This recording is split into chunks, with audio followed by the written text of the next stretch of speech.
আমাকে ভালো মা দাও, আমি একটা ভালো জাতি, একটা ভালো দেশ, একটা ভালো রাষ্ট্র উপহার দেব। আমার মায়েরা যারা, আমার কন্যারা যারা আছো, এরকম একটা ভালো মা হওয়ার জন্য ইসলামী ছাত্র শিবির তোমাকে আজকে সিদ্ধান্ত নিতে অনুরোধ করছে। আমি বিশ্ববিদ্যালয়ে পড়াশোনা করেছি, আমি মাদ্রাসার বড় বারান্দায় পড়াশোনা করেছি, আল্লাহ আমার রমজান মাফ করুন।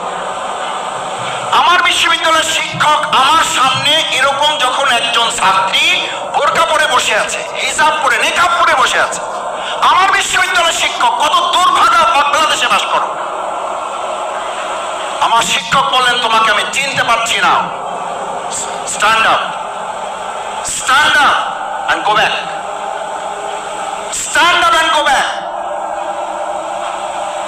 এই তোমার প্রিয় মাতৃভূমি বাংলাদেশের বিশ্ববিদ্যালয়।